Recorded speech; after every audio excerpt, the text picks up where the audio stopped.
Hi, Flosstube. My name is Becca, and I'm SamBrie Stitches here on Flosstube and Instagram. And this is another special edition of Interview with a Flosstuber. Very excited today because I am here with Annie. She is the proper stitcher here on Flosstube. I'm going to be honest, I'm a little bit newer to her channel, and I don't know how I missed her channel. I'm still in shock because I went back, we had set up this interview, and I went back and I watched several videos. And I cannot believe how I wasn't subscribed and how I missed out on all the videos, because she is so relaxing and so calm to listen to, which is amazing. It's nice to just sit and watch Annie, but her background is gorgeous always. We were talking about that before we started recording. I love her backgrounds. She stitches beautifully. And we seem to have a lot of similar tastes and finishing as well, which is really, really neat to be able to watch others who have the similar tastes. And I am just so glad that I subscribed and that we're doing this interview now. I'm very excited. How are you doing today, Annie? I'm doing great. Thank you for having me.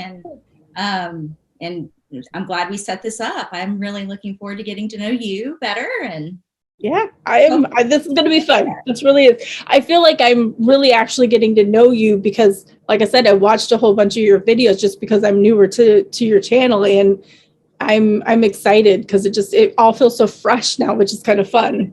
So new experience for me as well. So let's jump into the questions. The first one is, why did you start a Flosstube, and were there any particular motivations? Well, it's kind of a long story, but I'll try not to make it too long.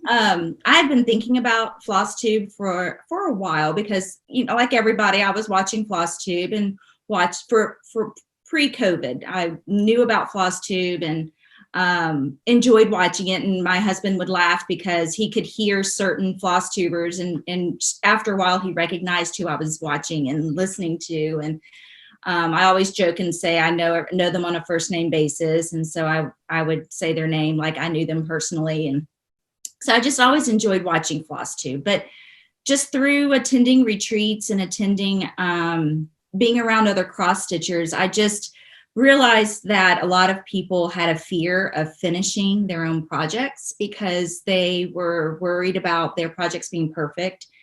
And they were worried about finishing like a professional finisher instead of just enjoying the process. So I just knew a lot of people who had a lot of whips or finishes that were in boxes. And so and I used to be one of those people. I mean, my finishes were always terrible. And so a beginner, very beginner.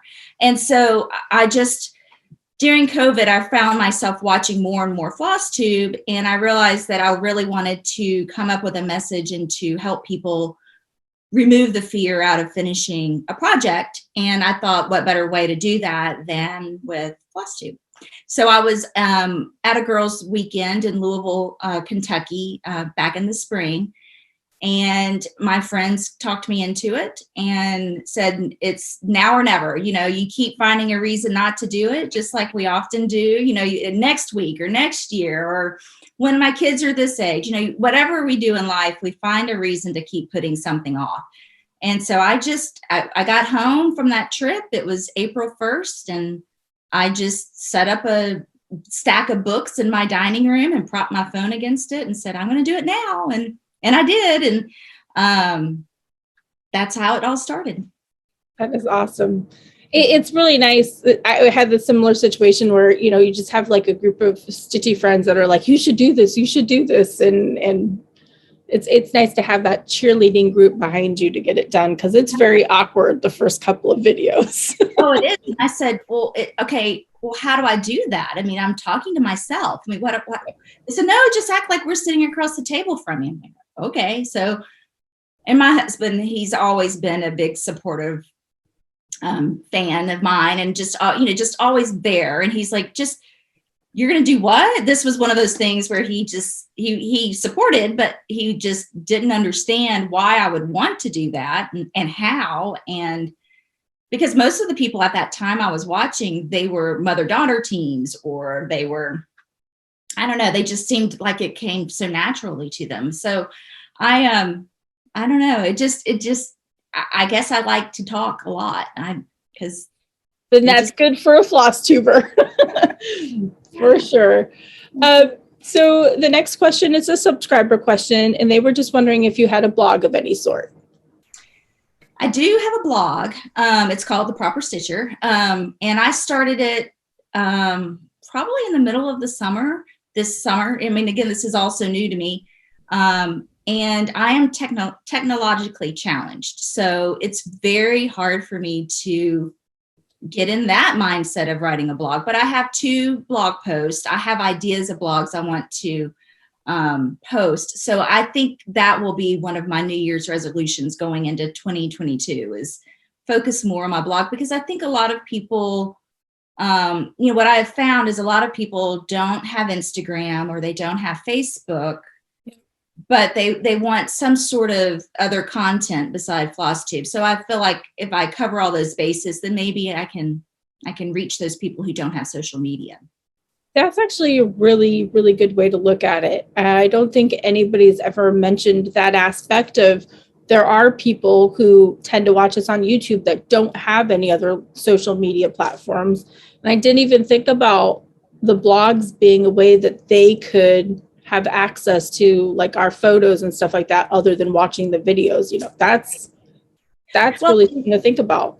A lot of people, and it's, I don't know if it's, I would say it's a generational thing, but it's not accurate either, because I know people my age who are not on social media, but they do read the news on the internet. They have other platforms that they read on the internet. So yeah, that makes complete sense. I'm hoping to figure that out a little bit more too. So nice. Well, we'll link that down below as well, along with your channel and Instagram, so everybody can find you. I love that. That's really, really good way to look at the blogs. So because not very many people are doing blogs, with the people that I've talked to, because it's too much work, or they say they use Instagram as kind of like their blog. Mm-hmm. But not everybody has Instagram. So, well, and just like with our Flosstube, writing a blog, it's not like writing a paper. You're writing I look at it like I'm writing a conversation. So it's a very informal way of writing. So, which is fine, because I'm not a writer. I will be the first to tell you I am not a writer. But like anything else, I guess it takes practice, and that's just not one of those things I need to practice more doing.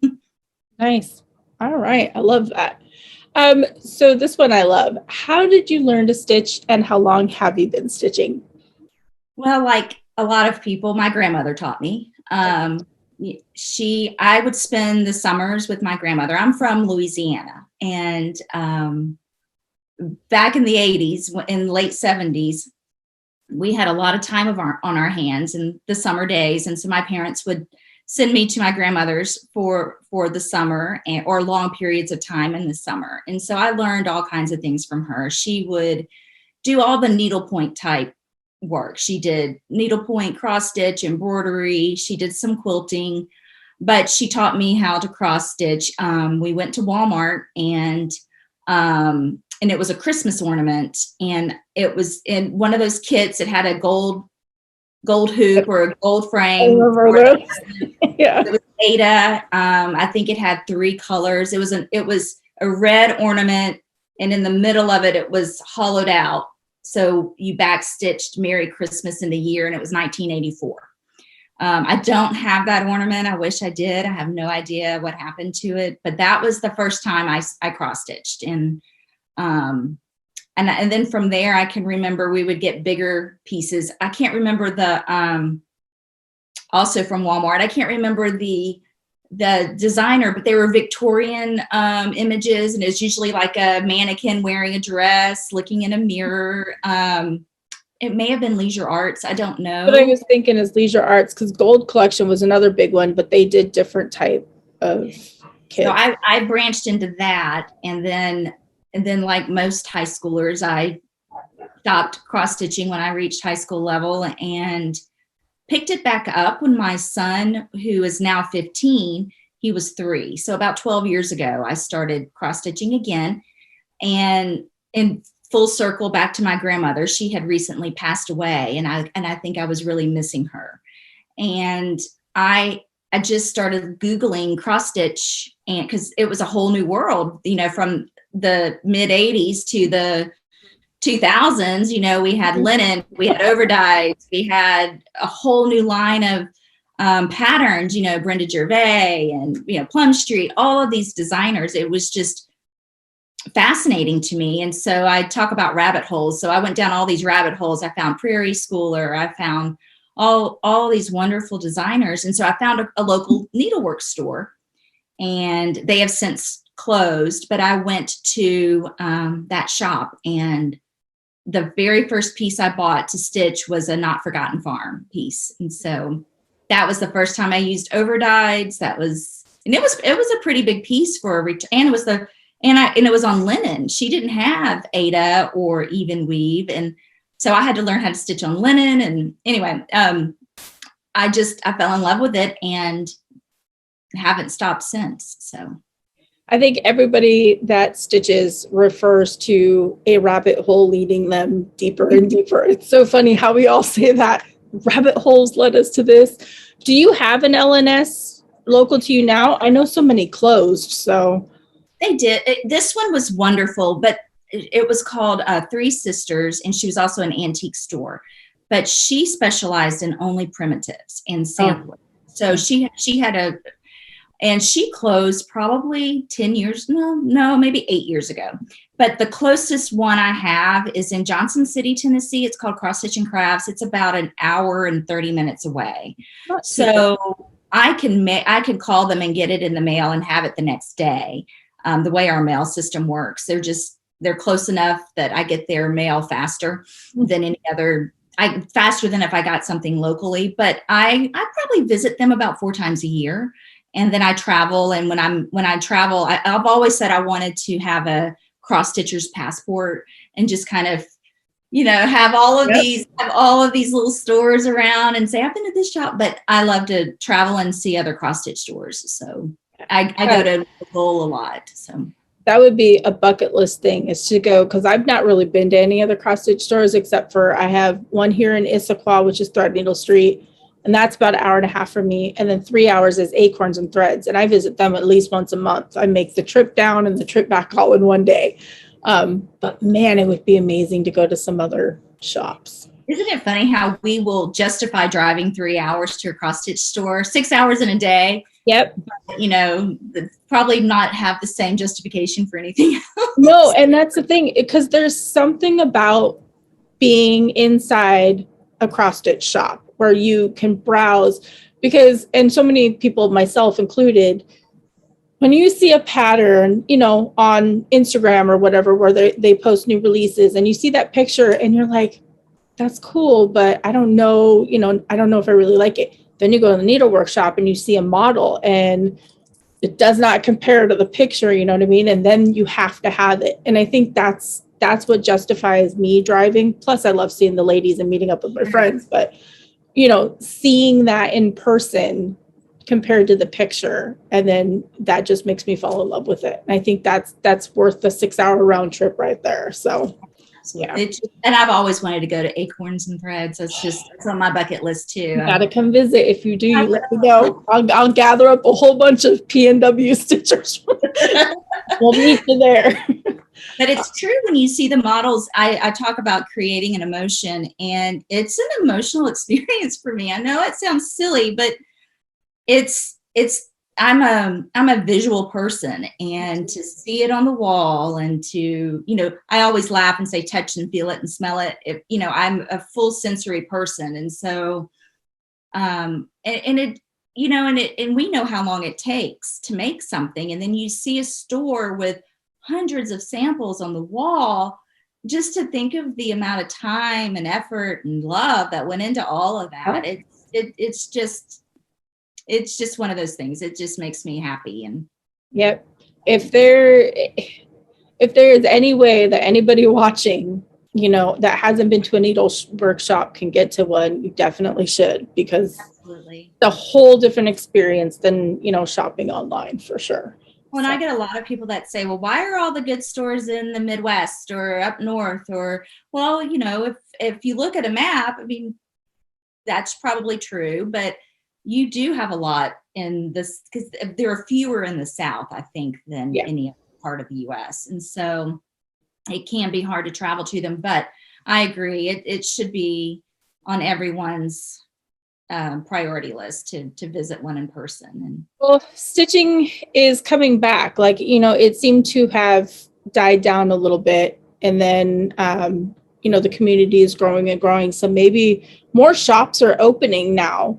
You know, we lost a lot when it wasn't as popular, but more brick and mortars are opening now. So maybe more will pop up. Who knows? So here's hoping, because we need more, you know, brick and mortars for sure. So what is your favorite project that you've stitched so far? Or do you have one? I know that's hard. I do have one. And it was one I stitched this year. And I have it. You want me to show it to you? Oh, yeah. Yep. It is Summer at Cherry Hill by Brenda Gervais. And this is the first sampler size piece that I've stitched. And it's my favorite for a couple of reasons. One is I met a wonderful friend on Instagram doing this stitch along.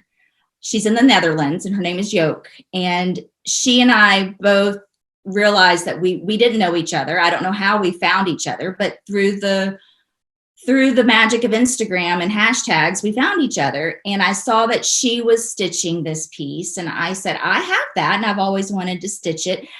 And so I kitted it up and we did a stitch along. And so that started a friendship between us. I messaged her several times a week. We're doing other stitch alongs together. But so that's one reason it's my favorite, because I do feel like it brought, I think that's the beauty of stitch alongs, is they bring people together in a way that probably normally we wouldn't have. But there's a photograph of my grandmother. Her name was Lois, and she was wearing a red dress. And it was in the 1930s. And while I was stitching this, I kept thinking, this just seems so familiar to me. And it dawned on me that it was because of this red dress. It made me think of my grandmother. And so there are the two reasons that is one of my favorite pieces. And it was, up until now, I've stitched a lot of smaller pieces, ornaments or small things for my kitchen, nothing on the scale of this. And I know that to sampler stitchers, this is not anything big, but to me, it was big. And I loved it. I loved every stitch. I've always wanted to stitch it. So that's one of my favorites. I love stories like that. I love stories where you show the piece and it has memories tied to it, and it just makes it that much more meaningful, for sure. And stitch alongs do bring a lot of friends. I love it. It's pretty cool. I've heard people say, oh, it feels like homework. I don't want to do. Well, I'm the first to tell you, I'm always behind on a stitch along. I'm always the last to finish. I'm a believer of make your own rules. Don't feel like, it's not meant to feel like homework. It's the camaraderie. And she was my cheerleader finishing this. She was like, and I was stitching the tree, the trunk of the tree. And I was really complaining. And she's like, you got this. Cause she was ahead of me because she had started before me. And she's like, you can do it. Just push through. That's the hardest part. So you can cheer each other on. And I think that's the best part of the stitch along.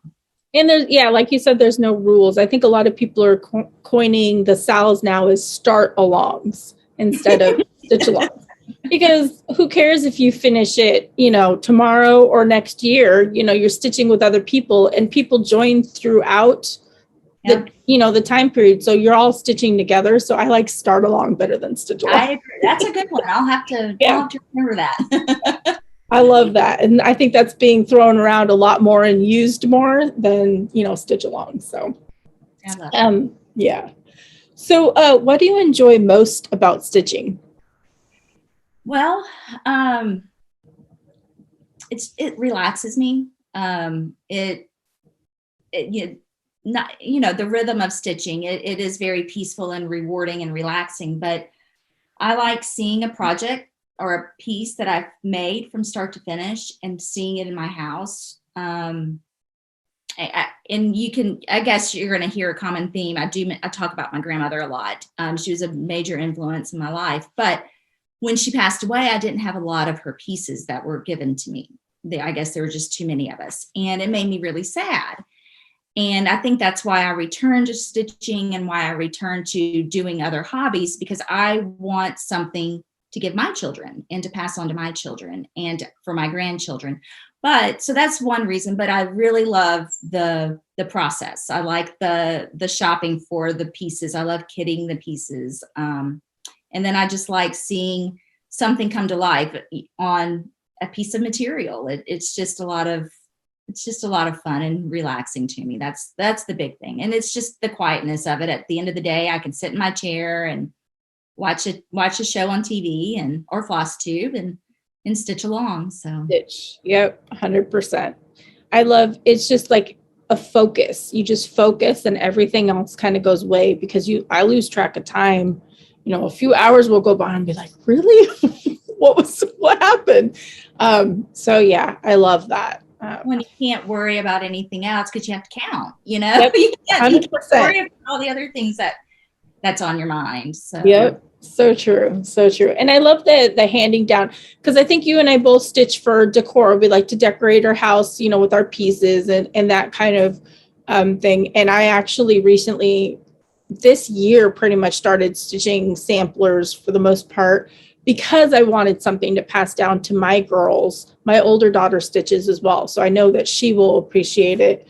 But like my grandmothers never did anything crafty or anything like that. We got handed down some of their pieces that they had in the house and stuff like that. But I wanted something, because I'm so passionate about stitching and love what I do, that I wanted something to hand down to my kids. So I like that you said that too, that you just want to be able to hand down, things to them. So, and I've heard people say, well, how do you know they're going to want it? Or how do you know they're going to keep it?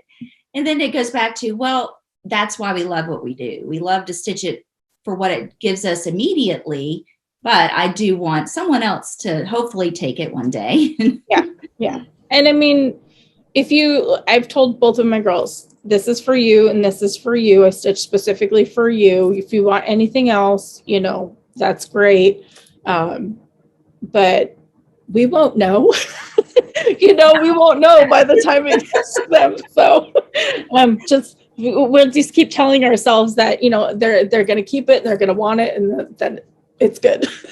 I was watching Brenda and the Cereal Starter. It was maybe a year ago, and I can remember Brenda saying, stitch for you, don't worry about that, because like you said, we won't know, but you stitch for the moment, stitch for something that makes you happy today. And so that's first and foremost. But my daughter says, don't worry, Mom, I'll keep all your things.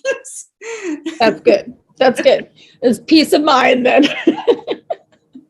That's awesome. So we're going to get out of Stitchy Talk a little bit and kind of get to know more about you. The next question is, what's your favorite genre of book or movie? I really like historical fiction.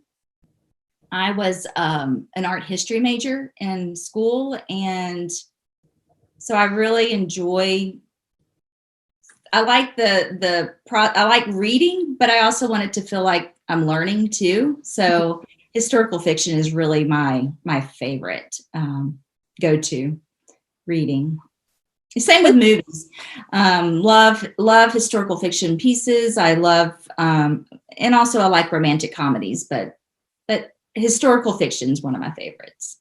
I think historical fiction is pretty popular throughout the people, at least that I've talked to in the interview series. Another common thread between the stitchers, which is really neat. So yes, I noticed that too, but it's always been my favorite. It doesn't scare me. I don't have to worry about sleeping at night. Right? That is true. It already happened. So. Yes. So do you have a fictional place that you'd most like to go to? Well, that's a really hard one, because there are so many places, right, that we would want to go. But mine would have to be probably Downton Abbey. And I know that's a popular response too, but and the reason is one, it looks like a beautiful place, and I would like to live upstairs, not downstairs, but because they get to needlepoint and embroidery. So that sounds wonderful. But I like the idea of going back in time, but I don't want to go too far back that it's rustic and, you know, no comforts of what we have today. True. True. I don't think I'd make it very long if I had to, you know, do without electricity or running water. Yeah. I mean, I'm good. You know, if we do, it's dry camping, but like a night or two, that's the most that I could do with no, you know, amenities of any sort. Absolutely. I can handle just about anything, but anything more than that. Yeah, I get it. But I do love that show. Downton Abbey was my favorite. And I did a lot of cross stitching when that was on. Yeah, I need to rewatch that. I loved that show. If you could choose to do anything for a day, what would it be? That's also another hard one because, you know, you want to do things with your family, but you also want to do things with your stitching friends. So can I give you two answers? Yeah, of course. Okay, good. I don't want to hurt anyone's feelings. No, we have to be fair. We have to be fair. I have children. No. If I could do anything for a day, I would love to go to the Ackworth School in England and see their Quaker sampler collection and have a one-on-one with stitching friends, have a private tour of all of their private collection. And then we could finish the day with staying at some little fun little cottage in the English countryside and stitch the night away. I think that would be my favorite thing to do. I just love traveling with stitching friends. So that'll tie a lot of things together. History, stitching, friends. Yep. And then with my family, I would love it if we could take a trip to Ireland. I've always wanted to go to Ireland and just enjoy being together through travel through anywhere in Ireland. I think would be amazing. Yeah, Ireland's a bucket list. Oh, that would be amazing. That would be, hopefully soon we can start traveling internationally. I would love to do that. Yeah. Both of those trips would be an international trip. That's true. And I know, I seem to recall when I was going through like your channel, you have some videos on Quaker research. Am I correct in that? Mm-hmm. I started a start along with Artie the Vintage Stitcher, and it's a Quaker Christmas by Bygone Stitches, and we've been stitching that since June, and I'm very behind, but that's okay. But through doing that, that's large piece, I became very intrigued with Quaker samplers. And so I started researching Quaker samplers and decided that I was going to do a monthly update on my progress on the sampler. And I thought I would throw in a little bit of Quaker sampler history along the way. And so through doing that, I'm learning about other Quaker samplers, but I'm also doing the Quaker Christmas stitch along. So, and then it's kind of funny. It's sort of like when you say you're getting a new car and then you start seeing that car everywhere on the road. It's now I start seeing these motifs and everything, you know, the Quaker motifs. And so I find myself buying more, even if they're small pieces, seeing little Quaker motifs and other patterns and other designers' patterns. And so it's kind of opened up this whole new world of designs for me. So like the same Quaker motif and like different designers. So those Quaker motifs have like their own special meaning then, because all the designers is that you just start seeing this, it says style of motif, and I'm starting to see them in more designs, whether it's the border, usually with the Quaker style, it takes the design up to the border and then they do half medallions. They're called medallions, and they line the border and it's like a perfect perfect edge. So it could be with stars. The motifs could have flowers inside or birds.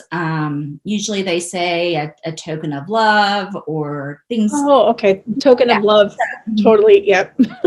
And so like Brenda Gervais uses a lot of, she uses a lot of Quaker motifs in her designs. And it's funny because I was watching Jan Hicks Creates probably a year ago, and she had a little bitty modern Quaker style piece that she was working on. And of course, another rabbit hole, PDF download. And but I just start seeing those motifs and other, I guess it's that influence, that inspiration that it keeps revisiting through a lot of designers. Neat. I've never even noticed that. That's pretty cool. So yeah, I don't know. It's hard to research because there's not a lot of information on the meaning of these. Quakers, like the different motifs. There's not as many as you would think that are left because they're so old. So it's that's one of the reasons I'd like to go to the Ackworth School, because they have so many in their private collection. And a lot of the museums, even in Washington, D.C., we have a lot of needlepoint or embroidery, tapestry, textile exhibits. So I really, now that things are opening back up again, I'd love to go and just, even my next trip to Washington, D.C., go and check out some of these exhibits. And because, it goes back to that lineage and that heritage and where all of this started. And I just have always found history to be fascinating. Yeah, that's really neat. I'll have to go back and watch the Quaker videos. I just saw that you have playlists on your channel, so I saw that there was one for that. I was like, oh, very cool. So I'll have to check that out. Yeah, they're usually shorter. They're about 15 minutes. Yeah, perfect. I can binge watch those then. There's not a lot. They just started those. So do you have any other hobbies besides cross stitch as you pick up your Ray Dunn mug, which is funny? Ray Dunn, both of us. Yeah. I'm a Dunn hunter for just. Me too. No, I do quilt. Also another beginner. I still classify myself as a beginner quilter. My grandmother quilted. I had several of her quilts. That is something that I do have a few of hers, is her quilts. But I just wanted to learn to quilt. And that went hand in hand with learning how to finish my cross stitch pieces. So I got, this was probably 3-4 years ago. I was watching Flosstube. I was watching Priscilla and Chelsea, Stitching with the Housewives, and they were doing a quilt as you go jelly roll quilt. And so I thought, I would love to learn how to do that. My grandmother used to quilt. And so I just bought a very beginner Singer sewing machine at Joann's and bought some jelly rolls and tried it. And I'm the type of person that I'm going to try it. And again, this goes back to my philosophy. I know it's not perfect. I know I'm going to make mistakes, but how else am I going to learn? So I just did it.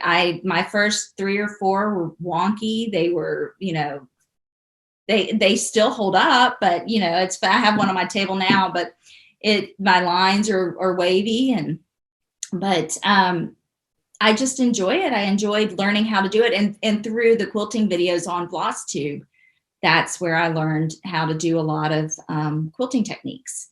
Nice. So I don't do anything major. I use pre-cuts and I just piece them together. I've done a few quilts where I've had to cut, and those are usually the ones I make the most mistakes on.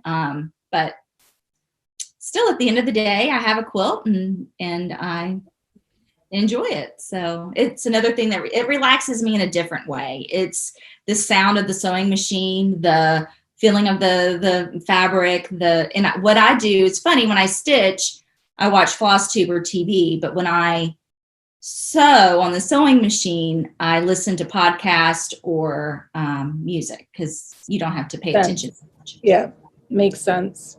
That's inspiring, because if anybody's watched me for any length of time, me and my sewing machine have never really been friends. I just can't. And I cut up 5-inch squares to make my husband, because I wanted my husband to have my first quilt that I made. So I cut up the 5-inch squares, and that's as far as I've gone. Oh I my gosh, can't that's bring the hardest myself to do part. it. The cutting's the hardest part. I don't know. I can't bring myself to do it. And I don't know what it is. I don't know if it's, I have no idea.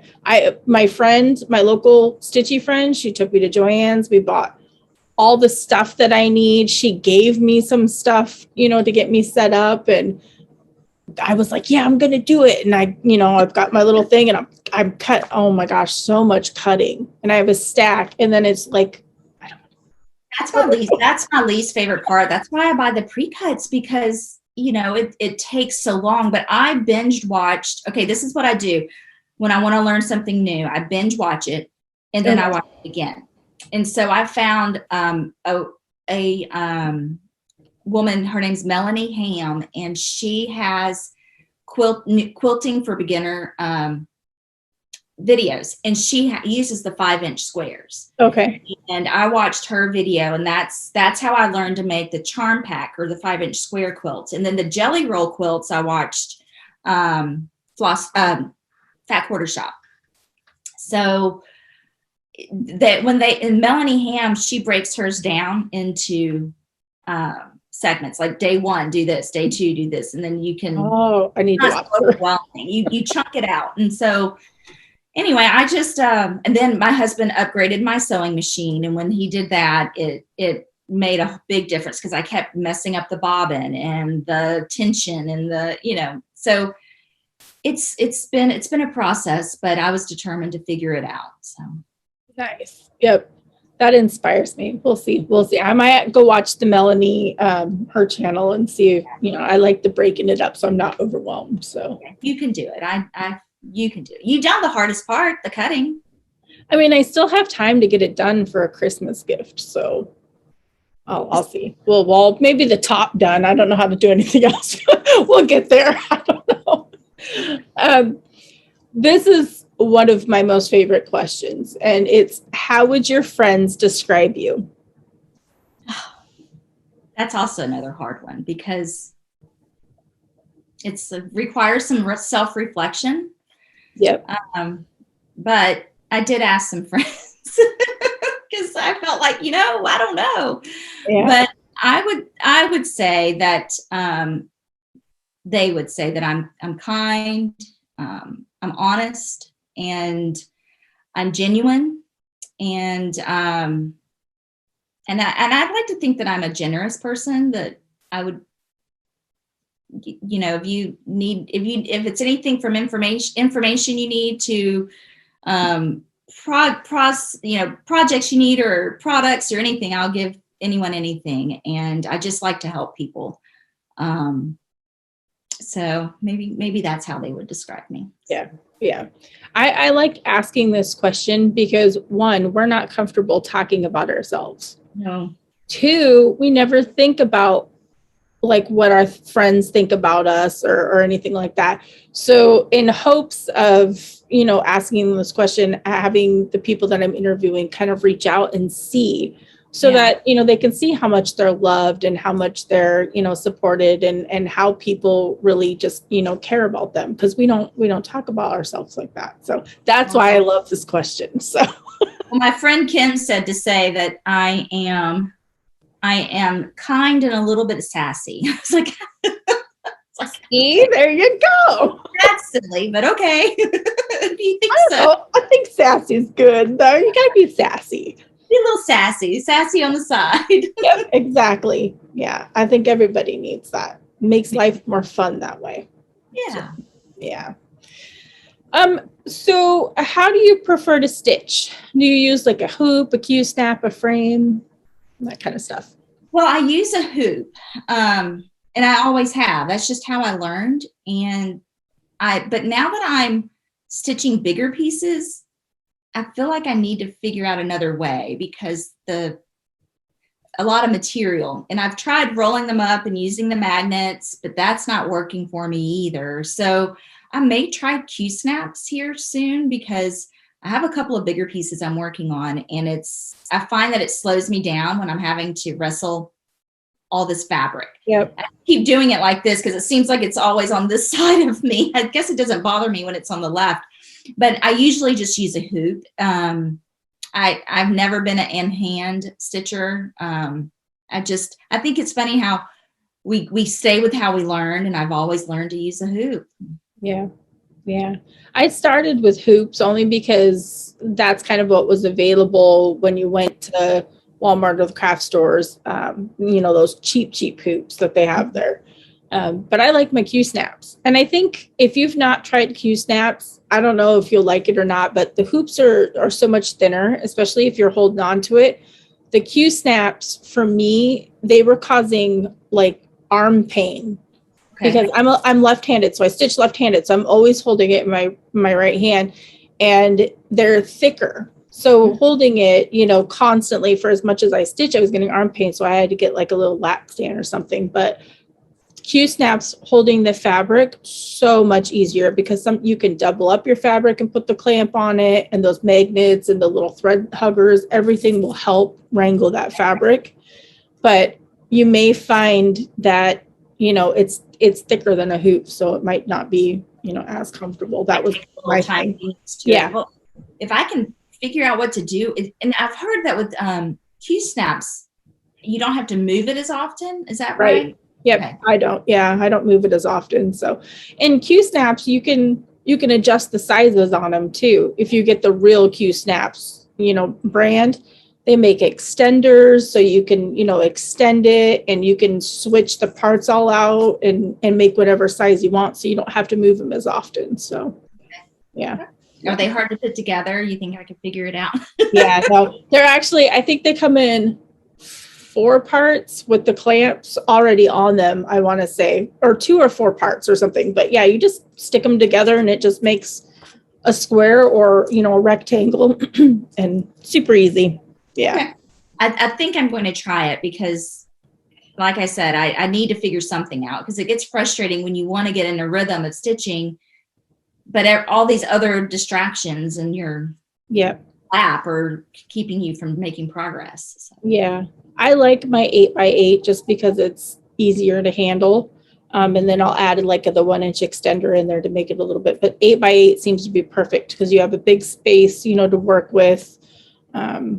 And it's just not as big and bulky as like the 11x11 type of big ones. But yeah, that's just my thing. Do you have like a preferred fabric that you tend to lean towards a little bit?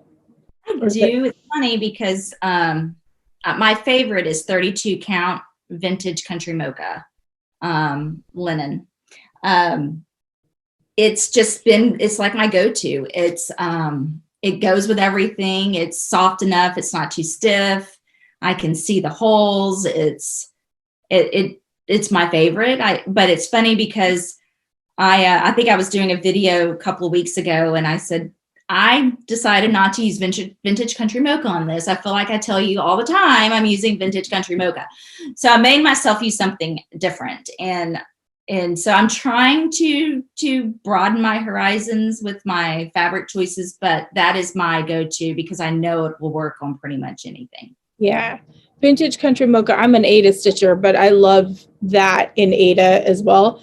I think what's nice, and like Chelsea and Priscilla just recently started using a little bit different, but they always did the coffee tea dyed, fabric because it goes with everything. It's a safe fabric, and no matter what you stitch, like the fabrics will match no matter, so that's not all different color fabrics on your walls and stuff like that if you like the clean look.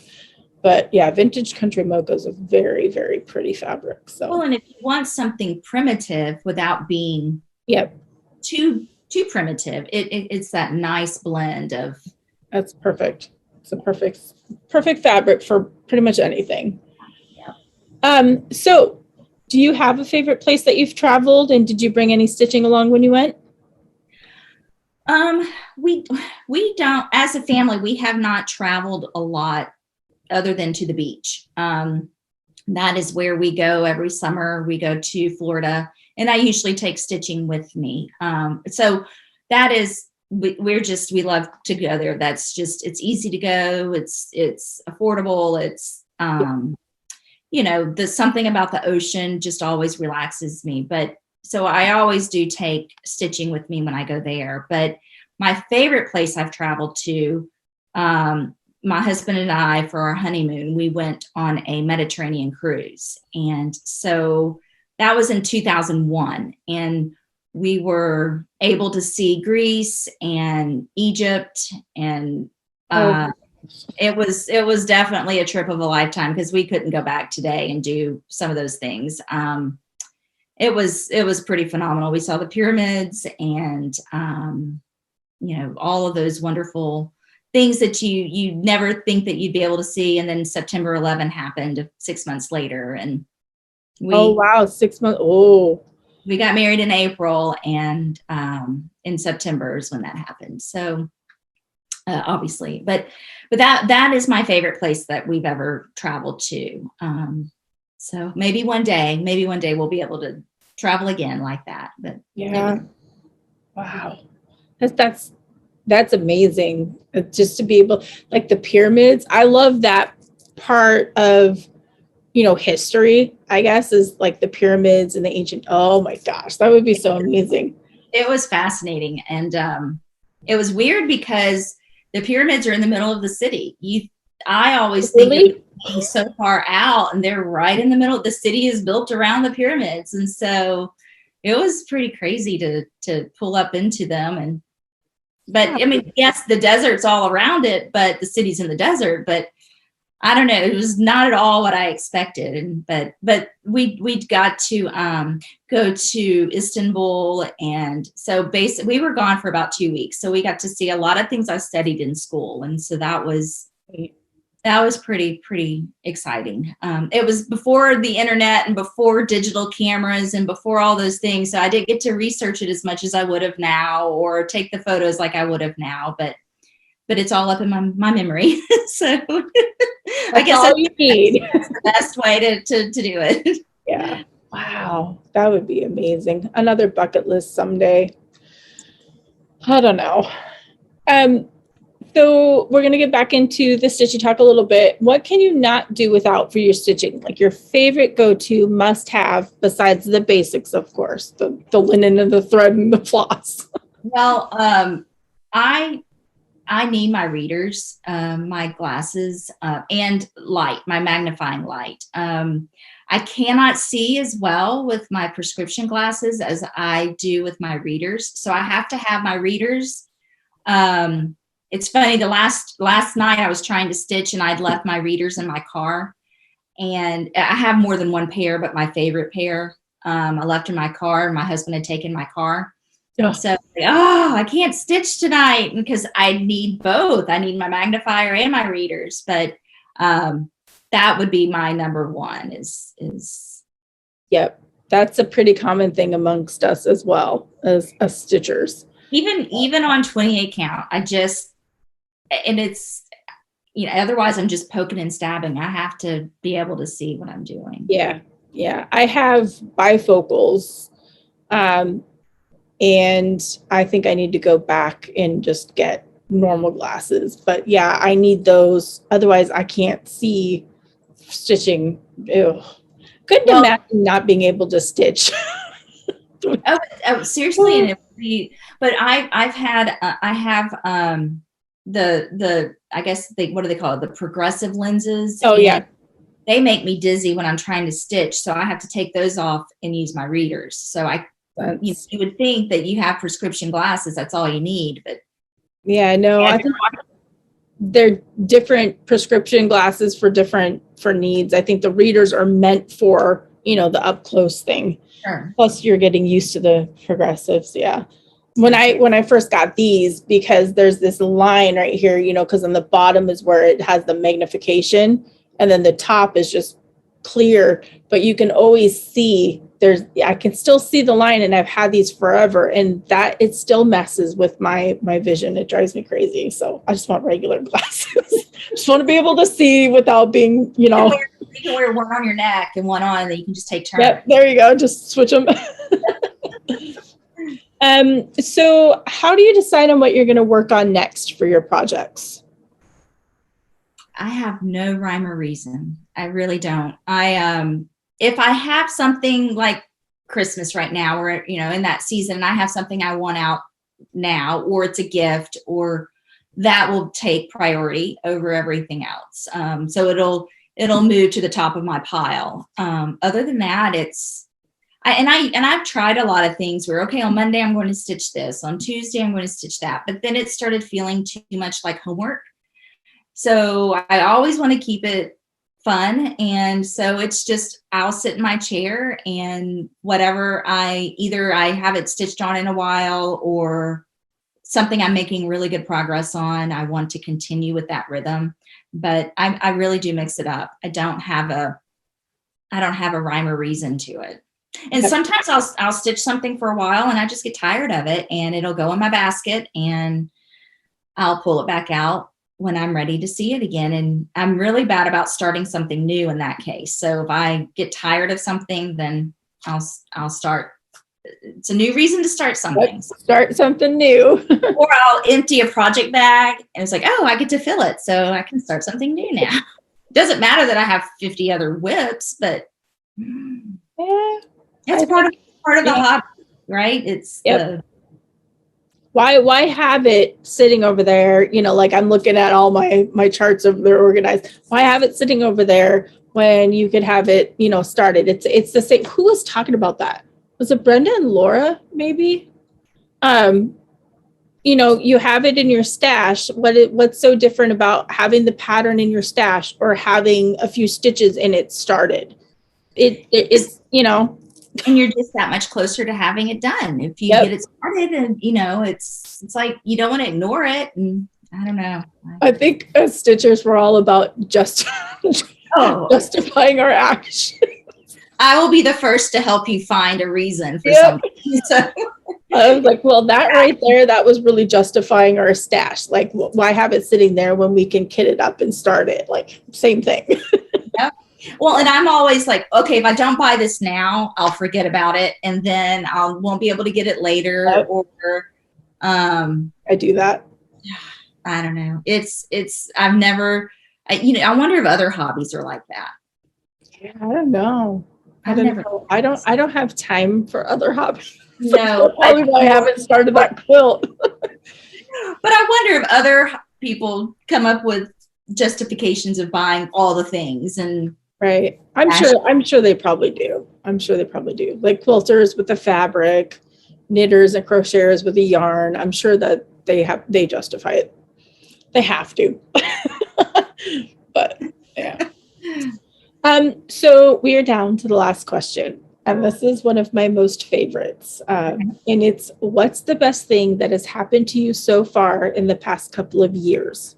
It's been a rough couple of years, so that's why I asked this. It really has. It's weird when you think about the last 2 years, because in some ways it seems like it's been so long, and other ways it seems like it's gone by so fast. So I think we've all gone through a lot together. But I would have to say, if we're doing this year, since we're at the end of the year, I would have to say starting my Flosstube. That was in April, and it's opened a lot of doors for me in a sense of meeting people. And the Flosstube and cross-stitching community and quilting community, the people are they are the most kind, sincere, generous people that I've met. And I've been going to retreats for years, and I've been with other people for a long time, but this year it's been special because of the people that I would not have met otherwise through Flosstube and Instagram, and being able to help people in that way. I've helped a friend of mine, Kim, host some retreats this year, and I feel like now that things are opening up more, getting back into seeing cross stitchers and being together, it's just my happy place. But Flosstube has really been a lot of fun, because it's so outside of the norm and outside of my comfort zone for me. I think that it just made me see that anything's possible. If Annie can do it, you can do it. Kind of thing. That's your new slogan right there. Right, I'm gonna put it on a shirt. If Annie can do it, you can do it. No, yeah, I think I totally get it. I've been doing these interviews about a year and a half, and it was really because of COVID and because, you know, Daleen actually came up with the idea and she said, hey, you should do this, you know, and I get that because our community is so amazing. And they really, like, you started yours at the perfect time because everybody needed comfort, and I think that's what our floss tubes bring to the, you know, the viewers, because the emails and the comments that are left, at least on my videos, I've read through some other people's, they just appreciate the videos. So I think we're doing it for us to get us out of the comfort zone and to kind of open up our world to new friends and the community, but we're helping so many people too, which is just as amazing, if not more for me at least. But absolutely, I've had people say that they don't have stitching friends, or they and where I live, I don't have anyone I stitch with. And so I can relate with this. But she said I look at Flosstube like I'm sitting with friends and I'm stitching with friends, and I think only cross stitchers can understand that. I think that we forget how some people are isolated, and if I can hopefully connect with one person, then it's all worth it. And I get so many sweet, wonderful emails and comments and cards, and you know, something that you just don't think about. But that's just been very rewarding for me to know that. Yeah. That what we're doing, it's fun for us, but it does provide something for someone else. And we don't know what that is at that time, but it's hopefully providing some bit of joy for someone, or confidence to do something or try something new or finish something. And yep, I love that. Yep. Just be inspiring and helping others is my goal basically now. So, and I love doing these interviews because people, like the viewers, I love the interviews because they feel like, you know, they're just like two friends chatting, and they're in the conversation and they're stitching while they're listening to us. They don't have to look up and, you know, or anything like that. And and it's just, you know, it just makes me happy. It really does. It makes me happy that we're able to provide comfort and entertainment and company and, you know, everything to others as well. So I'm so glad you thought of these interviews, because there's so many floss tubers that I always wondered, what are they like, you know, and you are interviewing them. It makes you hopefully see a different side of them. And that's what I've enjoyed from your interviews. Well, so thank you. I'm glad. Yeah. No, I enjoy doing them, and I get to talk with everybody. That's the cool part. Like you and I are talking right now. It's like, what? So, you know, it's different than watching your videos and not being able to have that two-way conversation. So they're a blast. They really are. So yeah. But thank you so much for taking time out of your day to chat with me. This was a lot of fun. And I think we really got to know you a little bit more too, as far as that goes. And it's always nice to talk to a fellow Ray Gun hunter too. So oh, let me tell you. Oh my gosh. A whole different show. Yeah. I was doing like Ray Gun haul videos for a little bit, but then I was like, I can't keep doing this because I'm a little excessive. Oh, yeah. My husband, he's still like, how many more things with words on it are you going to buy? I'm like, oh no. It's a problem. And then you buy some things at the end of a season, and then you go and open that box next year and you're like, oh my goodness, I forgot I bought all this. So I started a Pinterest board for that reason. So I made a Pinterest board, and I have each season, each holiday, And I was just snapping like just quick pictures, nothing pretty, so that I knew what I had. And then when I put them up in my display, like in my hutch, then I started taking pictures of each section of my hutch and putting it in there so that when I go shopping, the following year, I'm not rebuying things and keeping track that way. That was the easiest for me. But yeah, because I don't want to, I don't need to rebuy stuff. No, I mean, no. Yeah. But I'm glad I'm not alone. I'm glad you also are a crazy radon hunter, which is pretty cool. Yeah, so. I'm going to justify everything you're doing. You keep doing what you're doing. You're doing a good job. Next time I go shopping, I'll message you and be like, I need some justification here. So, yeah. All right. Well, again, thank you so much. We got off on a little tangent with radon, but this was so much fun, and I hope everybody enjoyed it. And again, I'll have all the links down below, and go subscribe to Annie's channel and check out her blog and do all that other kind of stuff too as well. So thank you. Thank you.